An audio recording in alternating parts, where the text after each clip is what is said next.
언제 처음 봤던 건지는 기억이 나지 않지만 보는 순간 맞아 하고 끄덕이게 되는 마법의 문장. 착함은 예의 없는 사람들의 좋은 먹잇감이 되고 친절은 언제나 불평 많은 이들의 수저가 먼저 놓인 식탁에서 맨 끝자리로 밀려나는 것만 같습니다. 그래서일까요? 굳이 타인의 마음에 들지 않으려 애쓰는 사람들이 많아지죠. 그래야 사라지지 않고 내 존재를 드러낼 수 있다고 믿으니까요. 하지만 우리는 여전히 좋은 사람이 되고 싶어 합니다. 정확히 말하자면 착해 보이지만 만만하진 않은 사람. 여전히 착함을 버리지 못하면서도 동시에 착하면 손해본다는 두려움도 함께 안고 있죠. 과연 우리는 그동안 정말 착해서 손해를 본 걸까요? 인간관계의 진짜 스트레스는 어디에서 오는 걸까요?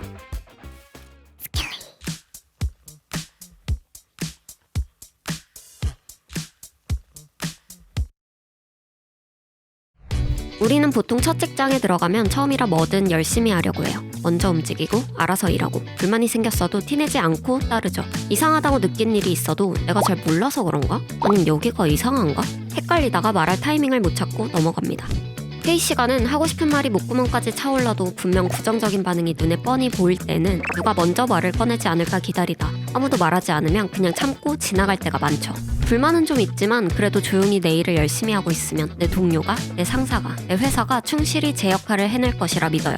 왜냐면 난 내 역할을 충분히 하고 있으니까요. 적어도 속으로는 날 좋게 보겠지 라고 생각합니다. 그러다 참다 가끔 말을 한다고 해도 통하지 않는다고 느낀 순간들이 쌓이면 어느새 말하지 않는 것이 차라리 버틸 수 있는 태도라고 믿게 되죠. 그런데 이런 사람들은 인정을 받는 경우보단 그 믿음에 배신당할 때가 더 많을 겁니다. 좀 억울하지 않냐고요? 한동안 저는 이렇게 믿었습니다. 조용히 열심히 하면 누군가는 분명 그걸 알아봐 줄 거라고. 말하지 않아도 다들 느끼고 있을 거라고요. 만약 느끼지 못하면? 그래, 여기가 이상한 거지. 인터뷰에서 사람들이 자기 성격에 대해 물을 때 전 솔직한 편이에요 라고 말하면 그 밑에 꼭 이런 댓글들이 따라붙습니다. 솔직한 편, 남 배려 안 하고 막 말하는 편이라는 뜻. 왜 그렇게 이 문장이 거슬리는지 저도 이해가 됩니다. 이 세상엔 솔직한 것과 생각 없이 말하는 것을 구분 못하는 사람들이 꽤 많더라고요. 남한테 상처 주는 말을 막 던져놓고 난 그냥 솔직해서 그래 라고 포장해버리는 사람을 보고 열받았을 때가 한두 번이 아니었던지라 솔직하다는 말만 들어도 반사적으로 짜증부터 나는 거죠. 이만큼 많은 사람들이 공감하는 것도 우리가 그 말에 한 번쯤은 대였다는 뜻이겠죠? 그런데 이런 말들이 많아지다 보면 어떤 문제가 일어날까요? 친절하다와 솔직하다를 같이 갈 수 없는 가치라고 믿는 사람들이 점점 많아질 수 있다는 거예요. 그게 왜 문제냐고요? 솔직한 사람들의 정의가 예의 없고 배려 없는 사람이라는 인식이 생기면 착하고 친절한 사람들은 자신의 욕구보다 남의 감정을 더 우선순위로 둔 채 그저 맞춰주는 사람들을 일컫는 말이 되어버립니다. 그렇게 착하게 굴면 호구가 되고 솔직하게 말하면 무례하다고 손가락질 받는 시대에서 우리는 자기 표현에 대한 감각을 잃어버리게 되죠. 무례한 사람처럼 보이긴 싫고 그렇다고 만만한 사람으로 보이긴 더 싫고 조심스러움이 쌓이고 쌓이다 보면 언젠가부터 그냥 불편한 말을 하는 게 어려워진 사람이 되어 있습니다. 사실 내가 하고 싶은 말을 아예 안 하는 사람보다는 말할 타이밍을 놓쳐 못하는 사람들이 더 많을 거예요. 해봤는데 안 통했다는 상처, 그래서 이번에도 안 통할 거라는 걱정, 내 감정을 이 사람이 이해하게끔 설명해야 한다는 부담, 그렇게 나대지 않는 적당히 좋은 사람이고 싶은 욕심. 그렇게 생각이 많아지면 표현의 타이밍은 점점 멀어지고 어느새 말하지 않는 쪽이 더 편한 사람이 되어갑니다. 우리는 왜 이렇게 표현할 타이밍을 놓치기가 쉬운 걸까요?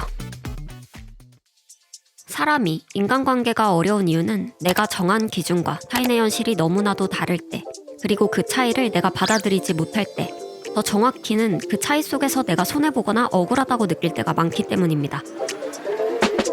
조용한 성실함은 정말 관찰력이 뛰어난 좋은 리더를 만나거나 시간이 충분히 흐르고 그 성실함이 축적된 가치를 만들어낼 때는 빛을 발할 수 있을 거예요. 하지만 세상은 내가 생각한 대로 이상적으로만 흐르진 않습니다. 대부분은 말하는 사람에게 먼저 반응하게 돼 있죠. 그 사람이 착한 사람인지 나쁜 사람인지는 위급한 순간은 잘 보이지 않으니까요. 이런 사람들의 가장 흔한 착각은 가만히 있어도 알아줄 것이라는 믿음이에요. 그리고 그걸 알아주지 않았을 때 그 사람이 잘못됐다, 단순히 결론 지어버리거나 그럼 이제 착하지 말아야지 라고 생각해버리는 것에서 모든 갈등은 새로운 형태로 반복됩니다. 묵묵히 열심히 하면 누군가는 알아봐 줄 거야. 사실 이건 사회 초년생이라면 한 번쯤은 겪었던 일일 거예요. 그건 착각이라기보다 당신이 옳다고 믿는 선한 방식으로 세상을 버티고 싶었던 마음이었을 테고요. 그러니 그 믿음이 배신당했을 때 느껴지는 상실감과 혼란은 우리를 착한 사람에서 벗어나라고 말하고 있는 것만 같죠. 하지만 우리가 기억해야 할 건 인간관계에서의 침묵은 그 순간만큼은 거의 언제나 무관심으로 해석된다는 겁니다. 내 의도가 어땠건 침묵하고 있으면 절대 유리한 위치를 선점할 수는 없다는 거예요. 날 알아봐줄 좋은 사람이, 회사가 있을 거야 라는 건 가끔은 위로가 되지만 나라는 사람의 능동성을 지우는 말이기도 해요. 내가 바꿀 수 있는 건 나밖에 없고 내 몫의 표현을 미룰 수 없다는 걸 우리는 조금씩 깨닫게 되죠. 남는 질문은 하나였습니다. 나는 과연 어떻게 말해야 할까? 얼마 전 주위에 도움을 요청한 적이 있었어요. 그런데 그 호의가 제 기대보다 훨씬 크게 다가오니까 오히려 마음이 좀 불편해지더라고요. 그 순간 이런 생각이 튀어나왔습니다. 아, 이렇게까지 도움받으려던 건 아닌데 그냥 다음부턴 말하지 말자. 그렇게 간단한 결론을 지으려던 순간 이게 맞나? 하는 생각에 처음으로 제 방식을 되돌아보게 됐어요. 사실 말하지 않으려던 결심은 타인 때문이 아니라 내 안에 다른 욕구에 있다는 걸 깨달았죠. 어떻게 말해야 내 마음을 지키면서 타인과 연결될 수 있을까? 이런 질문은 책에서도 영상에서도 수없이 많이 봐왔었지만 직접 겪고 나서 스스로 묻게 된 그 순간은 완전히 다른 차원의 배움을 주더라고요. 이건 새로운 공식도 아니고 아마 당신도 알고 있던 것들일 거예요. 다만 보이지 않게 스쳐갔던 걸 정리해 본 것뿐이죠. 이 안에서 여러분만의 답을 찾게 되면 좋겠네요. 우리는 상대의 말이 내 기준과 다르면 틀렸다고 단정하기 쉽습니다. 마치 왜 1 더하기 1을 자꾸 3이라고 말하지? 와 같은 급의 답답함이 몰려오죠. 그런데 우리는 모두가 각자의 1인칭 시점인 걸 기억해야 합니다. 이 사람도 나와 똑같은 답답함을 느낄 수 있다는 거예요. 상대의 의견을 부정하면서 말하기 시작하면 그 순간부터 방어 기제가 올라갑니다. 말의 내용보다는 말투나 감정에 더 예민해지고 대화가 아닌 논쟁이 되어가죠. 그래서 중요한 건 먼저 상대에게 난 널 이해하고 있어 라는 신호를 주는 거예요. 그래야 비로소 내 말이 들리기 시작합니다. 공감만 하고 내 욕구를 말하지 않으면 그건 수능일 뿐이에요. 겉보기엔 문제가 없어도 불만은 쌓이고 이게 바로 호구가 되는 지름길이죠. 그래서 공감 다음엔 반드시 내 생각을 말해야 합니다.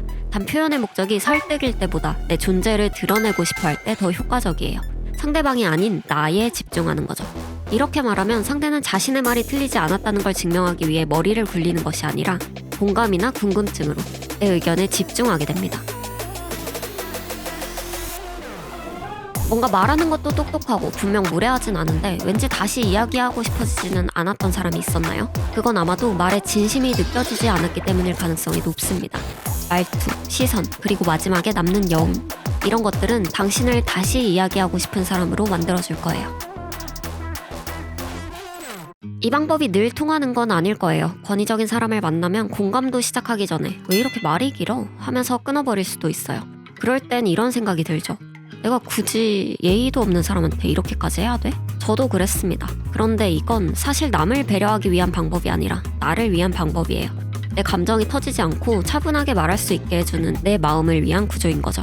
우리는 종종 어떤 감정적인 대화를 하고 나서 시간이 좀 흐르면 이렇게 되잖아요. 아, 그때 너무 심하게 말했나? 아, 이 얘기를 했어야 되는데. 아, 그 말은 하지 말걸. 머릿속에서 괜히 자꾸 되감기고 나 자신을 몰래 비난하게 됩니다. 이런 루프에서 벗어나려면 그때를 대비해 미리 나에게 가이드 하나쯤은 있는 게 좋더라고요. 그리고 정말 신기한 건 상대가 처음엔 무심해 보여도 2번, 3번 반복하다 보면 서서히 관계의 결이 달라질 거예요. 가장 중요한 건 이겁니다. 내 중심을 지키기 위해 이 방식을 쓴다는 것. 이게 분명해지면 상대가 권위적이든 감정이 둔감하든 내가 더 이상 피해자처럼 느껴지지 않아요. 오히려 이 관계 안에서 내 자리를 능동적으로 만들어갈 수 있게 되죠.